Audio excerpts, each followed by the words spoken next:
So I've had my health coaching business for a little while now, and it's just occurred to me that I've never actually posted a video about how we lose weight and the process that we go through and the numbers that we look at. So it is my hope with this video that I give you all of that information so that if you choose to go it alone and lose some weight, you'll know exactly what to do.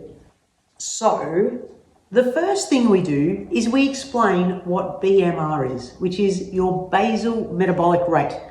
Now, essentially, your basal metabolic rate is the amount of calories your body burns in a day when it's stationary. So if you were sitting on the couch all day, or lying in bed all day, or lying in a hospital bed, your body's still going through a ton of processes daily and still burning a lot of calories. And believe it or not, that makes up the majority of our calorie burn throughout the day. Now, to give an example, my basal metabolic rate is around about 1,450 calories per day. Metabolic rate is dependent on your age, your sex, your height, of course, your weight, how big you are. So the larger you are, the higher your metabolic rate. The smaller you are, the smaller your metabolic rate. Now, we don't know the exact number. We actually have to pull apart a dead body and figure out how much active muscle tissue they would have to truly figure out somebody's BMR. But the calculations that you can get online to figure out your BMR is close enough. Okay, so stage number 2. Once we've established somebody's basal metabolic rate, so the amount of calories that they burn on any given day whilst their body is at rest, we now need to figure out how many calories do they burn across the day, because we don't sit down on the couch all day or lie in bed all day. We actually move. So what I ask my clients is, okay, what are your average steps per day? This gives us a very good indication of the amount of movement that they do, which is going to dictate most of the rest of the calorie burn that they do. Now, if they do tell me that they work out consistently and that's an absolute factor in their weeks, then we will factor in that calorie burn. It won't be as much as you think. So we actually start with steps. Now, if my client tells me they do on average 2,000 steps a day, I will multiply their BMR, so their basal metabolic rate, by 1.1. If they tell me they do 4,000 steps a day, I'll multiply their BMR by 1.2. If they do 6,000 steps a day, 1.3, 8,000 steps a day, 1.4, 10,000 steps a day, 1.5. So I will use myself as an example again. If I take my BMR of 1,450 and multiply it by 10,000 steps, so 1.5, which is what I do. Generally, it's between 10 and 12. That gives me a figure of a total daily calorie expenditure of approximately 2,100 calories. So my daily expenditure is 2,100 calories per day. So my maintenance calories are 2,100 calories, but I don't want to maintain, I want to lose weight from week to week to week. So we know that 1 kilo of fat is equal to 7,700 calories. So if I wanted to lose 1 kilo of fat a week, I would need to create a 7,700 calorie deficit across the week. Okay, now if we divide 7,700 divided by 7 days, that gives us about 1,100 calories that I would have to reduce per day to lose a kilo of fat.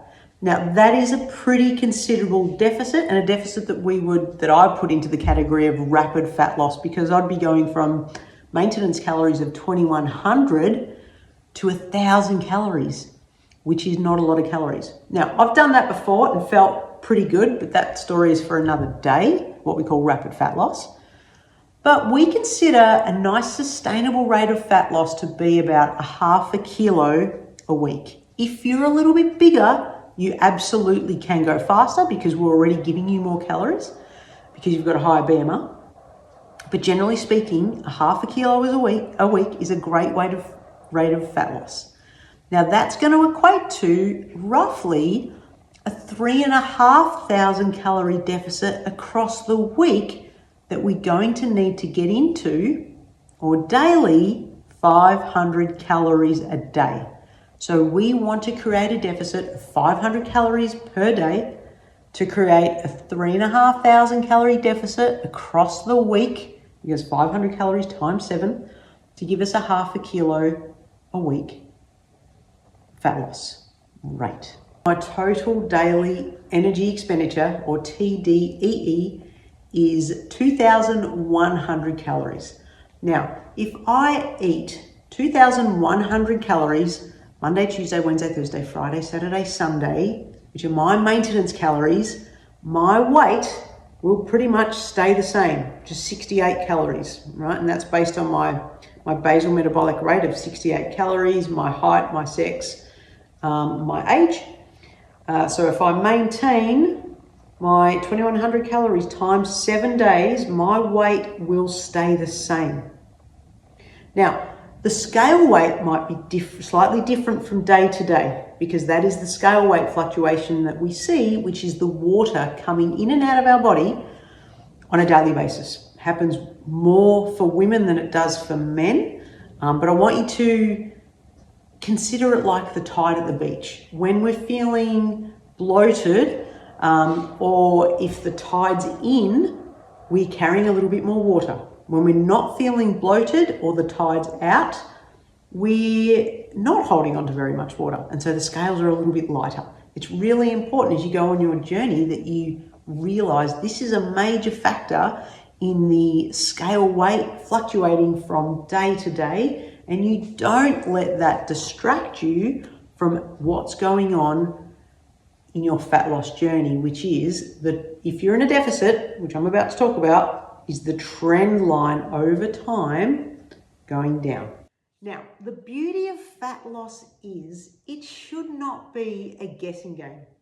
Once we get our numbers right, we establish our BMR, our basal metabolic rate, we establish our total daily energy expenditure, so how many calories we burn throughout the day, and then we decide how quickly we want to lose weight.